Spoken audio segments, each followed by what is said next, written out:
Better than 1,000 words that are senseless and that have nothing to do with the path leading to Nibbana is one word which means sense and which could calm one down. So we warmly welcome you to Dhammahada, another knowledge discussion with a couple of resource personnel, and we intend to continue our discussion we had last week about the Panchaskandha and then on to the Pancha Upadana Kanda. And if I remind you of what we have been talking last week, we have been talking about the Pancha Upadana Kanda, and we have been talking about the first element, the Rupa.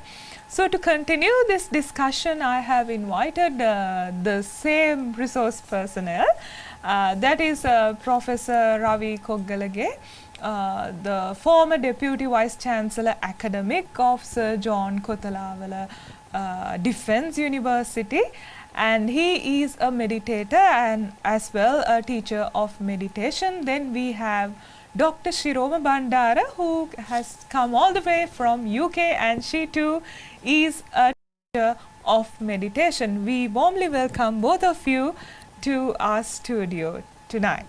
And as I said, Dr. Shiroma, we have been talking last Monday, we have been talking about the Pancha Upadana Kanda. We just initiated the discussion, and we have been talking more about the first element, the Rupa or the matter.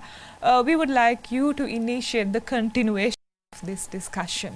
Okay, we had a very profound, very deep discussion with Professor Ravi, and I guess today we have to move on to the rest of the elements. So this is, if this is Rupa, and there is the Nama side of it, the mental component of that, which comprises of Vedana, Sanya, the perceptions, the mental formations, and within which is consciousness.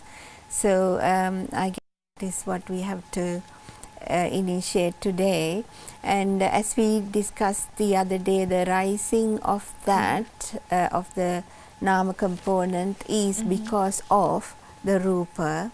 Rupa gives rise to the Nama element arising at the sense basis, and they are like very spontaneously, simultaneously, the Vedana, Sanya, Sankara occurs, and through the Sankara, then the rest of the Bhava series are, because we cling to all that, the Bhava will unfold. So it is important as we discuss the Rupa and we are trying to see through Pajanati of the Rupa element, we need to do the same with Vedana, Sanya, Sankara, Vijnana. And coming back to Satipatthana, Buddha very compassionately has taught us how to look at Vedana, use Vedana, and understand Vedana, to let go of Vedana. So that is Vedananupassana. And Chittanupassana, again, the rest of the mind element, we look at that. And Dhammanupassana, we will look at the whole of the Panchaskandha and the Panchapadanaskandha rising and passing, and it creating this whole delusion and illusion of a I. Of a I? Yes, of Me. a person. Okay. Yes. Professor Ravi? Yes, in simple terms, now Nama Dhamma, they are Vedana, Sanya, Sankara, or due to Chetana, and the Vijnana. And if we separate Rupa part, and of course Rupa, worldly level we have identified the Rupa and Bahidya Rupa. Of course there are 11 different ways you can categorize Rupa. For example, Atita Rupa, past, Anagata Rupa, future not arise yet. Then the Pachupanna, Vartamana, the present Rupa. And so on, there are 11 categories you can put those Rupa into. Okay. But again, I have to tell you, this is for person But, world, they can put Rupa into any of these categories, identifying of them. Right? But the ultimate goal of Kayanupassana, looking at Rupa, according to Buddha's teachings, I may remind, its purpose is not to cling on to any of those things.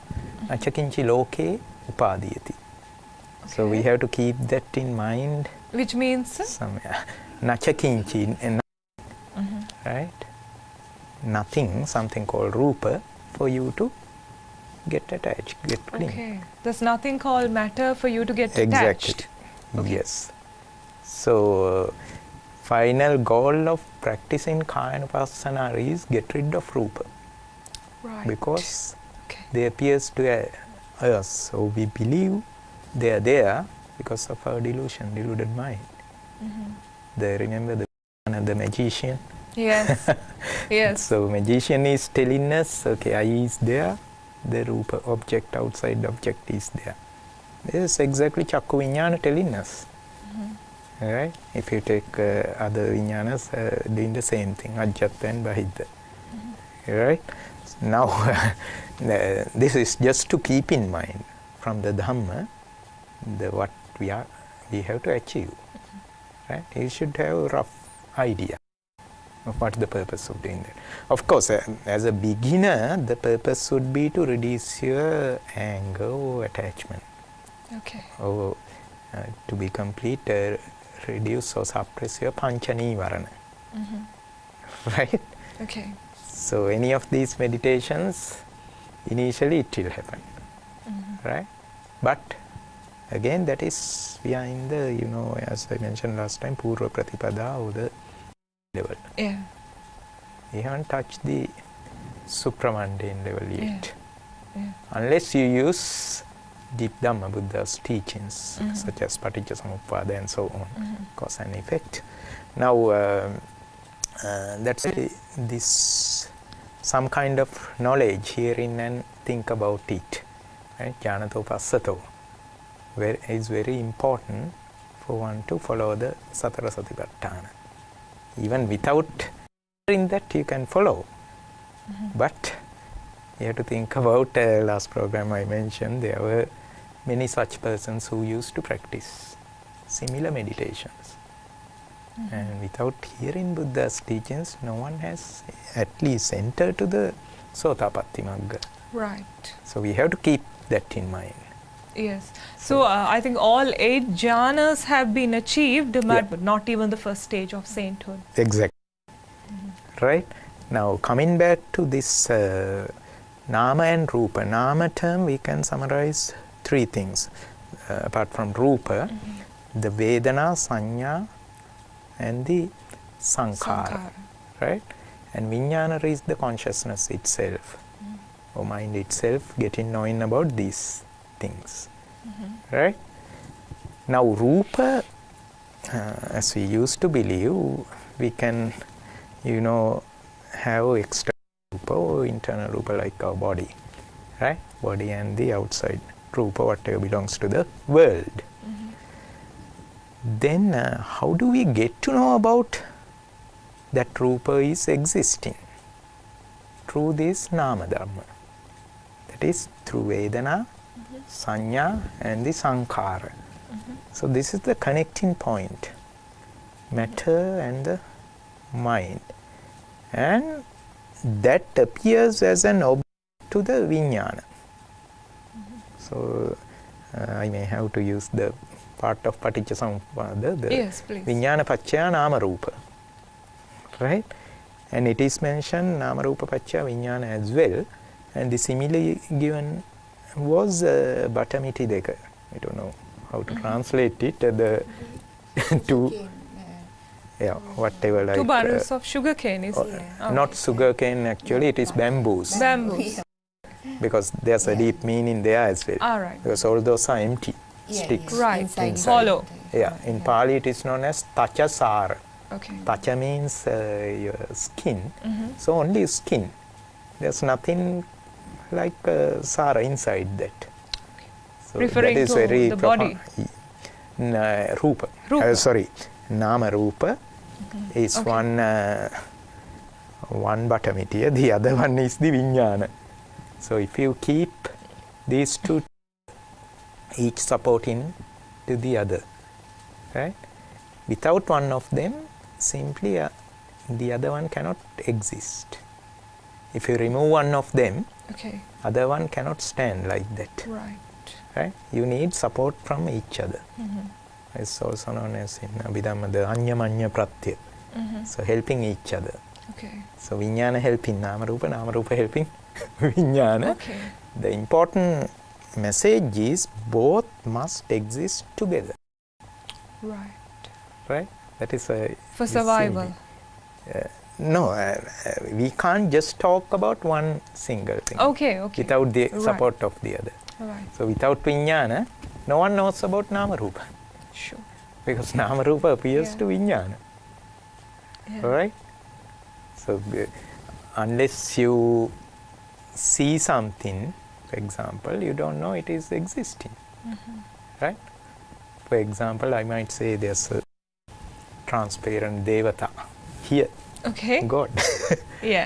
So simply it is not existing for us because our Vijnana cannot see that. It is not appearing to our Vijnana using one of our senses. Right? So we can talk about it, only it appears to our Vijnana as a Nama Rupa. Now Nama Rupa and Rupa itself, there's a difference. That is where you have to get this one of the jnanas, vidarsana jnanas, Nama Rupa Paricheda jnana. You have to clearly see what is Rupa, what is Nama. Now, we used to believe, worldly level, of course, we start with outside Rupa or our body itself. But how do we get to know about this Rupa? How do we get to know they are existing? Of our Vijnana. And for the Vijnana, the object is the Nama Rupa. Nama Rupa in the sense, there are three Namas, the Vedana, Sanya and Sankhara, right? And these three referring to kind of Rupa.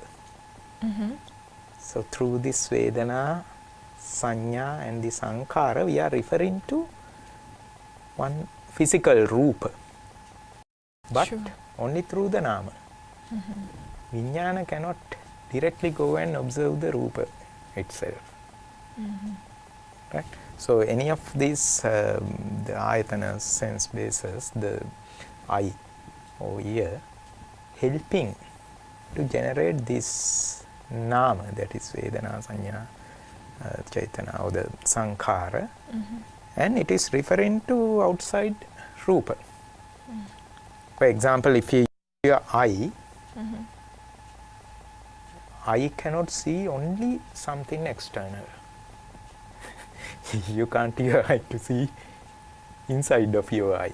You can. So something outside. So that's why we used to believe we have seen something external. But again, this external thing, our mind categorizes into two, Ajjata and Bahidha. For example, if you see your hand, with reference to eye, it is external. Otherwise, you can't see. But we call these Ajjata Rupa, it belongs to my body. Right? But if you carefully observe, what's the capability of eye? Seeing something external only. Definitely. And there's another way of looking at this as well, but I think this is enough for someone to think about. Dr. Shiroma, do you have anything more to complete? Did I just stop you? You're asking about other things, Vedana, Sanya, Sankhara and Vijnana. So my point is, Vijnana is the consciousness or mind itself, right? And there's something for our Vijnana to get to know about. That is, something belongs to the world, external world. And Vijnana get to know about that external thing using Nama Dhamma. that is also kind of kind of thing. It is not physical thing. Nama in the sense they are not physical. Right? So this Nama Dharma helping to connect Rupa to the Vijnana. It's like an interface, I would say. Yes. So there are ways to investigate this further, to separate what is Nama and Rupa and so on. Yes, Dr. Shiroma, do you agree with that? Actually, one thing I was, something that came to mind is that when you say that the Pali stanza that there is nothing out there, it is, I think what the Buddha is that there is nothing out there that it's worth clinging to. Nothing out there that that is not Chakinchi Loke Upadiyati. Yeah, because in one sutra in Sanyutta Nikaya, I think the discussion goes between Mahakaccayana, Mahathero and the Buddha. And it is about the question that Mahakaccayana Thero asked about Sammaditthi in a very deep level, of course, because he's a Maharahatan Vahanse as well. And the Buddha explains that it goes something like that, like this. It says if the origination of matter is seen with discernment by one, that person would say that there is an existence. That person wouldn't say that there is no existence. Can you if repeat I say it that then? again, yes. If one sees the origination, now Buddha would say origination is like a rising. If the Buddha would say, when I see the origination or the arising of matter, I would not say there is no existence. When I see cessation of matter, I would not say there is existence. See, when when one sees that arising, that person sees the existence. Existence, pavatma, is there because of the origination, and when the cessation is occurring, that existence is not there. So when one sees that rising, he would not say that there is no existence. And when he sees the cessation of phenomena, he would not say there is no non-existence. So that is a very profound discussion they had in that Mahakaccayana Gotta Sutra between them, and it shows that it is not that he doesn't say there is existence or there is nothing existing. If you say there is nothing existing, it goes into this Sashtritavada and Uchedavada, the two extremes. And Buddha's middle path is all about not reaching those two extremes. And then again, when I read that, I found that is so beautifully based on the causes and effects, because because of the causes it's there. If there are no causes, it's not there. It's the same as that example that I bring, like if you clap, see, if you take Rupa as sound this time, because Rupa, we were talking about Rupa, sound is also Rupa. If, see, the origination is there because the causes were there was sound.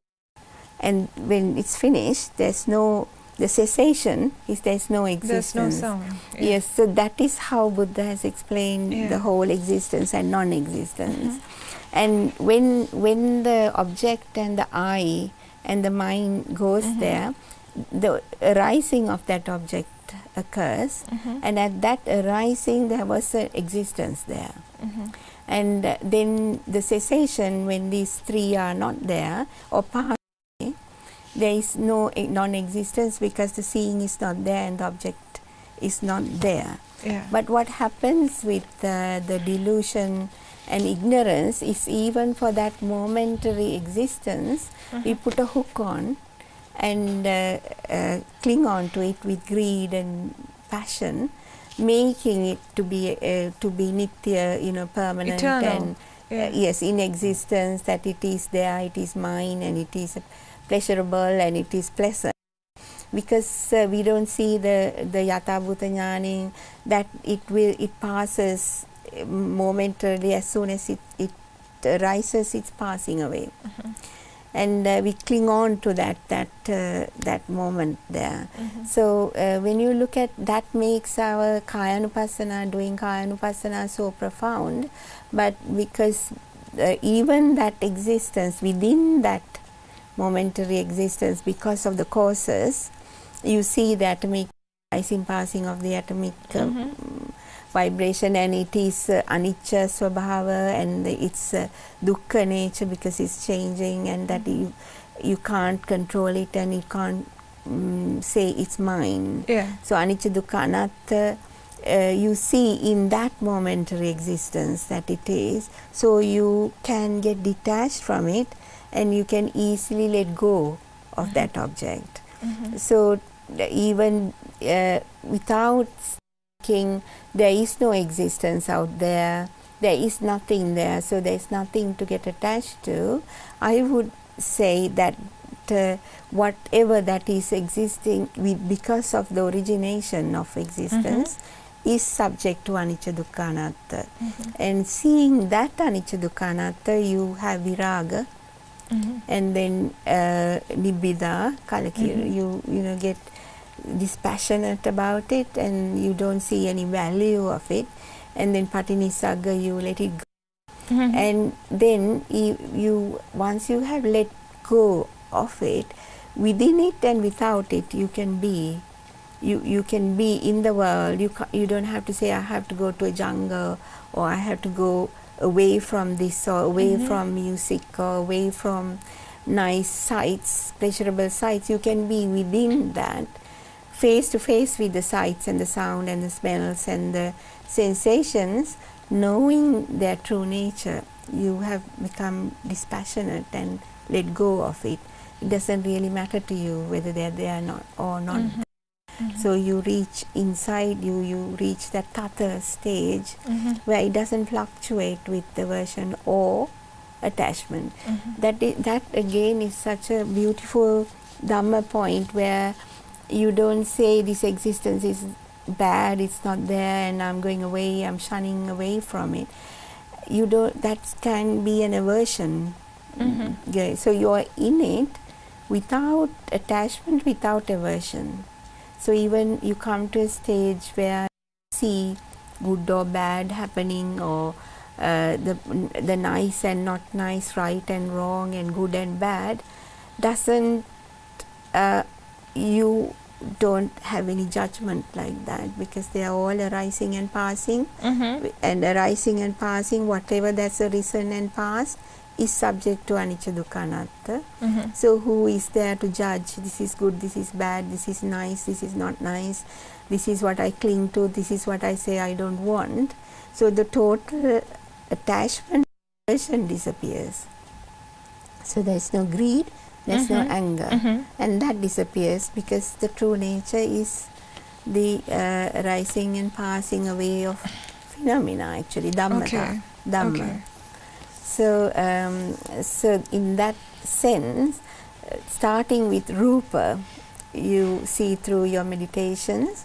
We do a beautiful meditation called the mind movement meditation, where you, as Ravi said, the vijnana is that what makes the nama rupa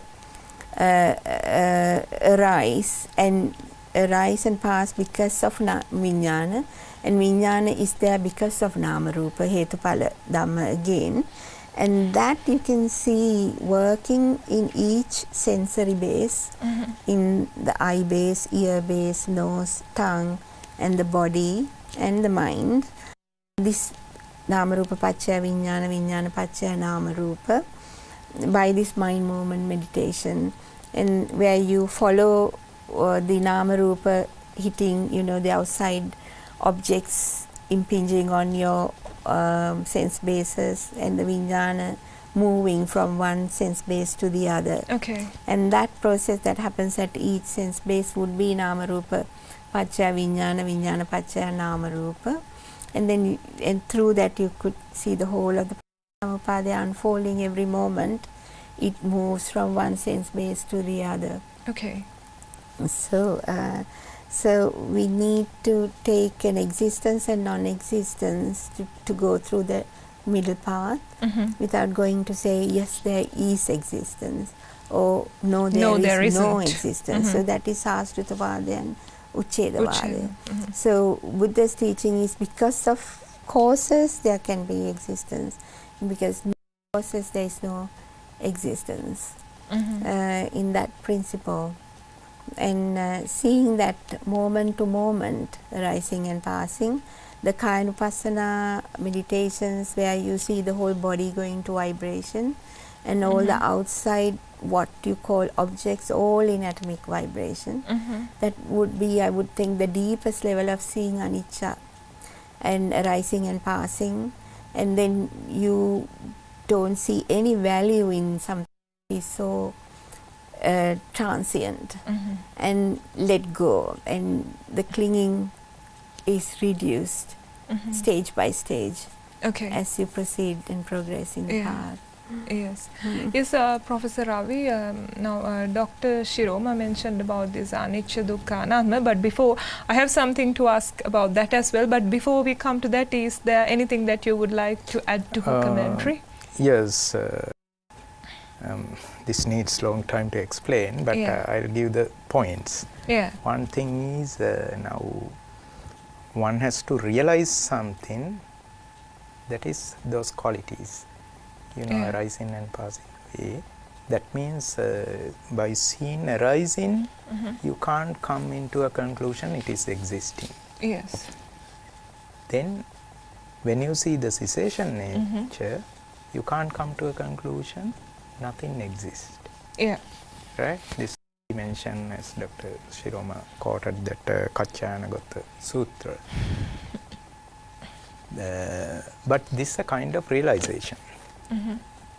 Now, worldly level, we have Rupa. There's something existing. This is body is existing. That is where we start. So, according to Dhamma, we know it's a kind of delusion or wrong belief, because we are in the that this is there. Yes, Buddha has completely rejected that. If you think something is there, it's a wrong belief, right? That is Sāstrutavāda. Then, if you come to a conclusion, there's nothing existing, that is also another wrong belief. Right?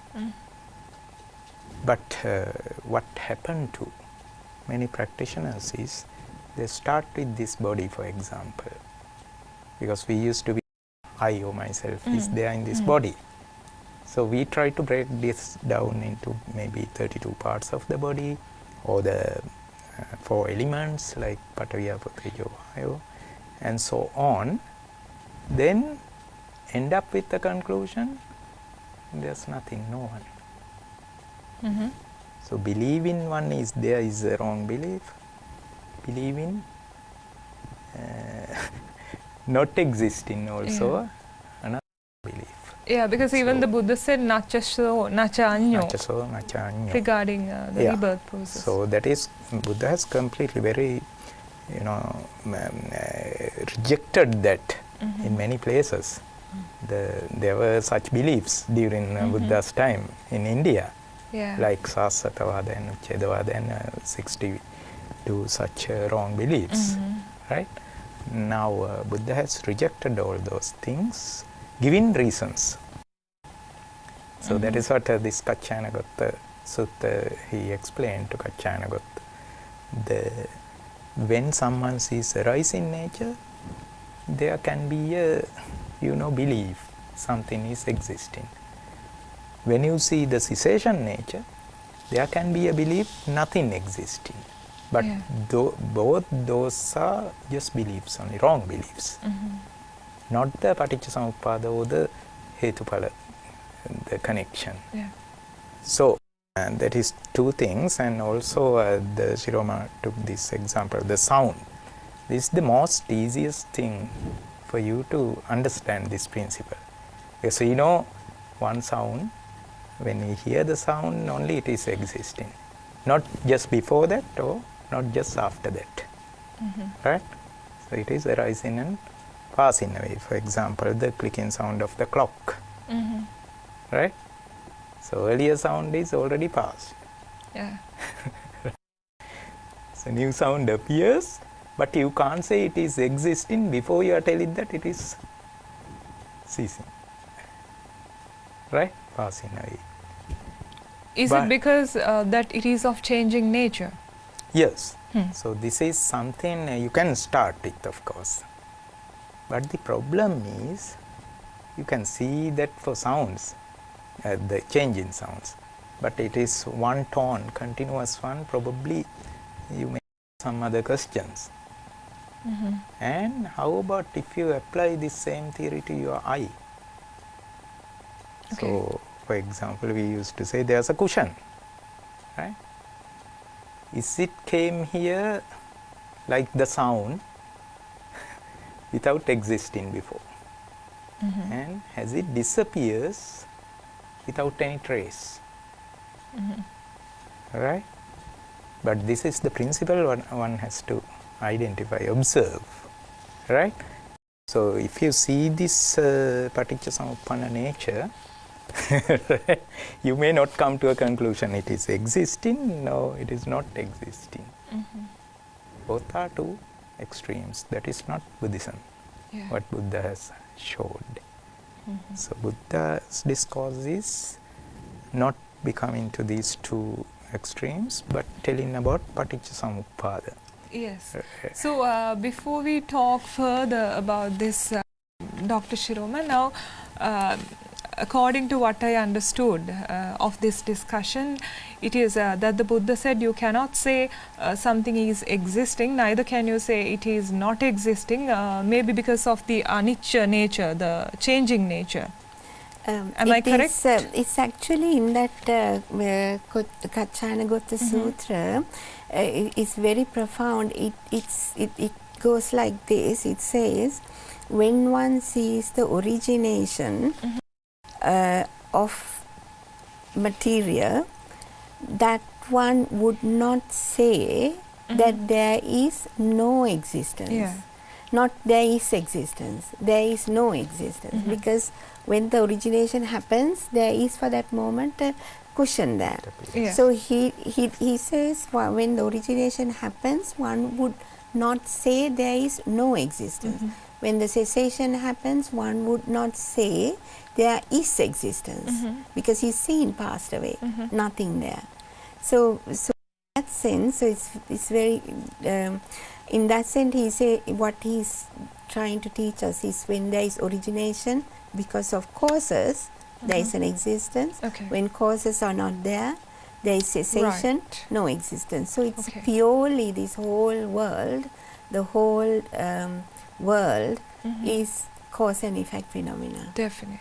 And it's in the middle part. So that is the whole of the Paticca unfolding. So it is a result of cause and effect. Yes, absolutely. So while discussing this, I just told Professor Ravi that I wanted to ask something about this anicca, because there was this viewer who questioned me whether it's anicca or anitya, and I just explained to him, as long as I know, one is a Pali term and the other is a Sanskrit term. And then he went to the extent of asking, is the meaning of anicca, does it always mean change? And does every change guarantee suffering? That was his question. Can you help me describing this, any one of you? Yes, yes, Professor? Yes, you have something in your sleeve. Yeah, this anicca, that's why I mentioned one of the suttas called Anicca Sanya Sutra. Anyone can refer that, it's in Samyutta Nikaya, Kanda Samyutta, how to see the anicca. Right? It clearly explains, if you want to see the anicca of Rupa, you have to see three things. What is Rupa, the Samudaya of Rupa, and the Attangama of Rupa. Right? If these three qualities are there, according to Buddha's teaching, you can say you are referring to Anicca Sanya. I'll come back to the other one. Of course, you are very correctly mentioned. Those are two languages. Yeah. Pali and Sanskrit. And anicca and anitya are referring to the same thing, exactly same thing. Right? Then probably you explain. You have something, yes. What? This Venerable Dhammajiva in the Dhamma sermon was explaining something called this Icha. He referred to Girimananda Sutra. Okay. And Girimananda Sutra, Anitya Sanya comes at the beginning, and at the end there is Anicca. Okay. Icha comes. So I think this person who asked this question from you has a valid point that he is trying to tell. Then he, Venerable Dhammajiva explained, one is Anitya as we know it, the changing nature and all that. The other, Icha, Anicca, Icha is like not there. It's a different meaning. Okay. Yes, that it is like Icha,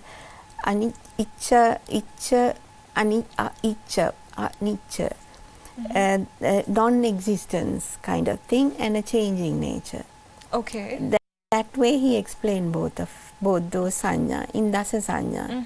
Anitya Sanya, as Ravi explained, is like Anitya. Okay. And then Icha, Nicca, Ni, Icha. Okay. He broke it into three. It is non-existent.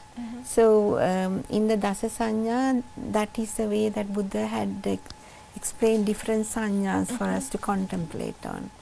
So I'm sure your friend has a point there, that he is trying to tell what is the difference between the two. There is a difference between the two.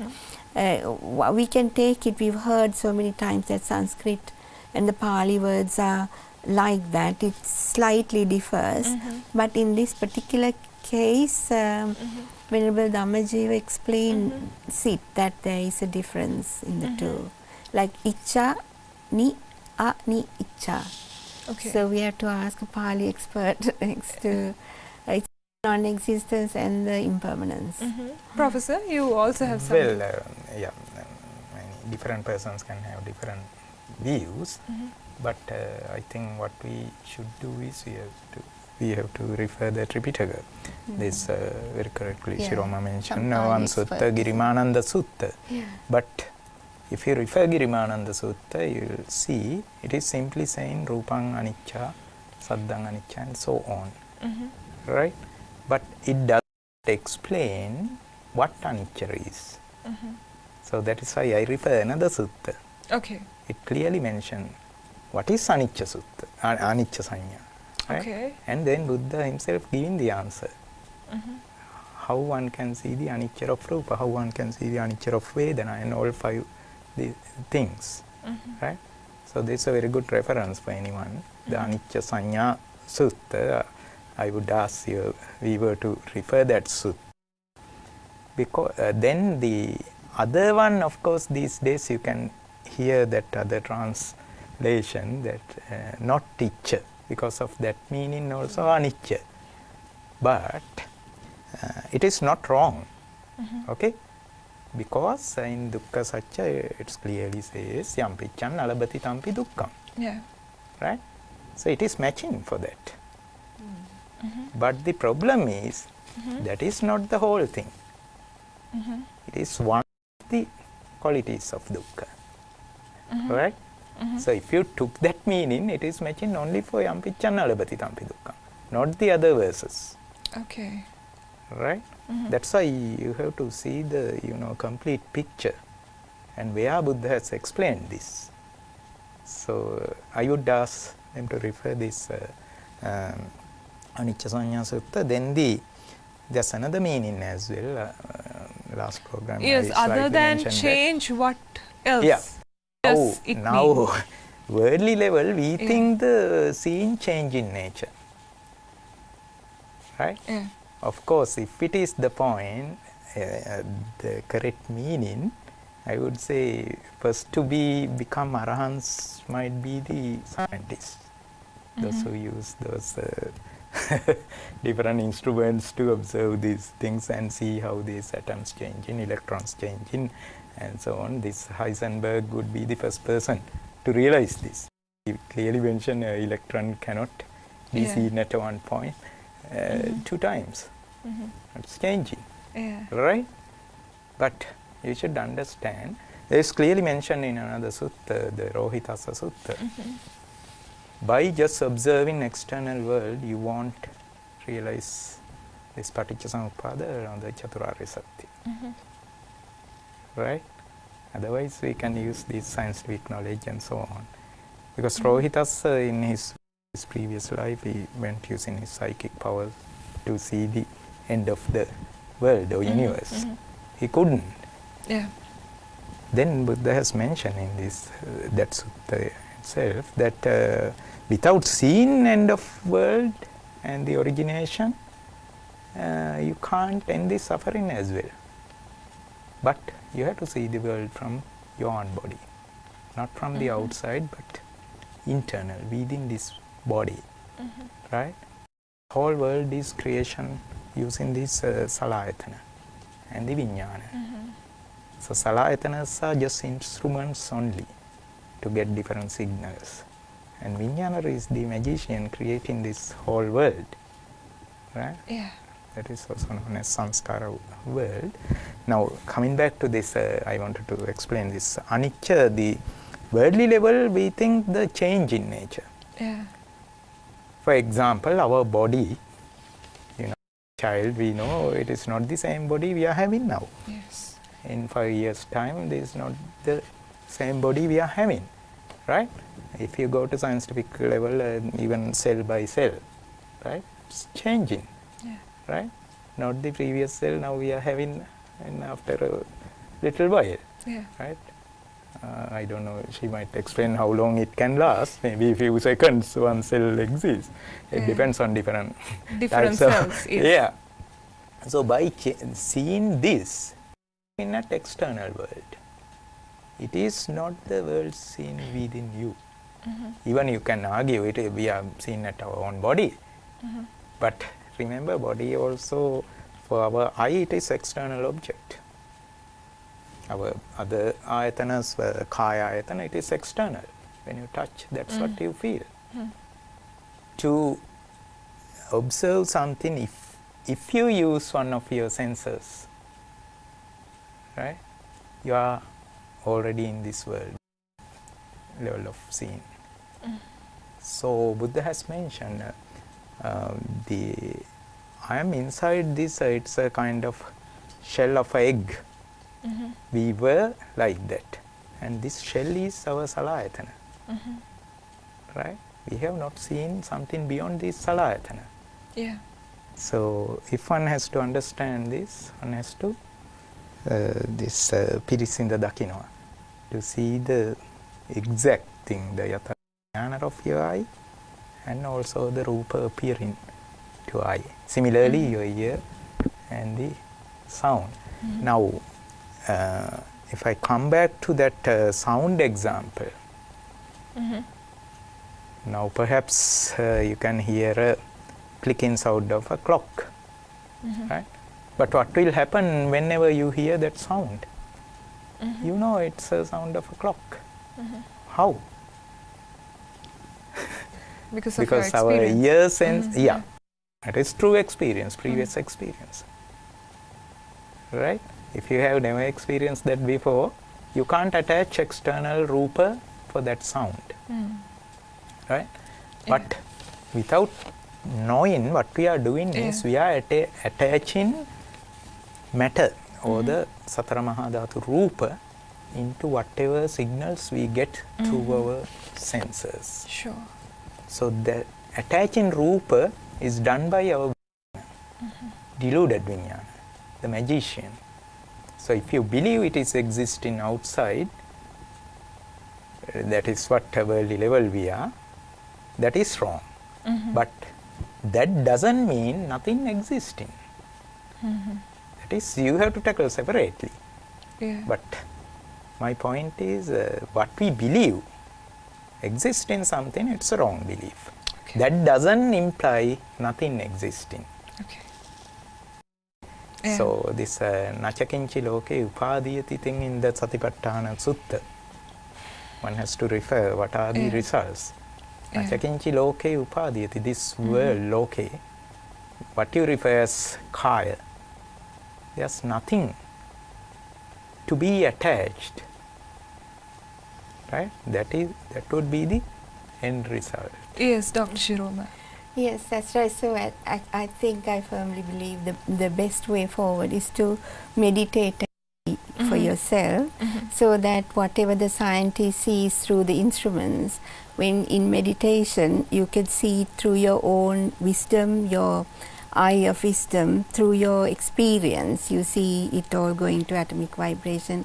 That is an experience of wisdom, and nothing to do. That is why the scientists are where they are, and they don't have this wisdom growing, maybe the intelligence.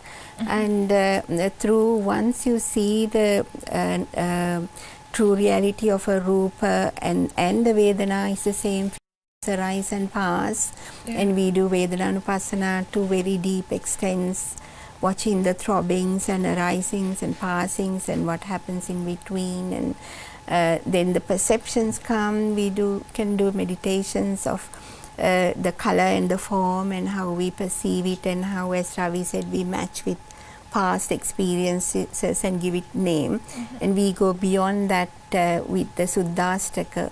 And there are several meditations you can see to see the anicca of all that. And again how the sankharas rise and pass, arising, pass in nature of those. Coming to the anicca, we actually see this anicca, anitya nature in 3 different levels. First we see the wear and tear nature, the kshaya vima, kshaya vima. Secondly, we see, as you mentioned, the viparinama. That is the cellular change, that a little bud will become a flower, and the flower dies, and the baby becomes a adult, and then old person and die, and all that change is viparinama. But the main thing that we see only through meditation, not even through discussion or million times you listen to Dhamma, but through meditation you will see the sankhara anitya, which is the profound nature of their true nature of material. They are at the flux of it, the flux, if I say that's the right word, the flux, internal external flux being the same. That only will crack that illusion of existence or non-existence, not through pure discussion or conjecture or imagination, anything else. And certain teachers say you see that 2-3 times and that's it, it's cracked your vision of the world, and it's turned your vision to Sammaditthi, and then the whole of the Noble Eightfold Path unfolds, because you have the right thinking, word, right action, and then the right mindfulness to be there and to be in that truth all the time, in the present moment, and the wisdom arises to take you further in the path. So it's absolutely necessary to see it through your meditative eye, meditation with pure knowing, pure experience, and pure knowing of the true reality of the all sections of the Panchaskandha. Okay, well, thank you so much, Dr. Shiroma Bandara and Professor Ravi Koggalage, for being with us and dedicating their precious time on behalf of you viewers. And I hope through this discussion we have lit a light in your hearts and in your wisdom. But still, if you are confused, why not, as Dr. Shiroma said, start practicing the Satara Satipatthana. And of course you can write to us. Our address, the producer, Dhammahadaya, the Buddhist TV, Sri Sambodhi Vihara, RG Senanayaka Mawatha, Colombo 7. So thank you so much for being with us, and let us meet the next Monday with yet another fruitful program. Thank you. May the most noble triple gem bless you.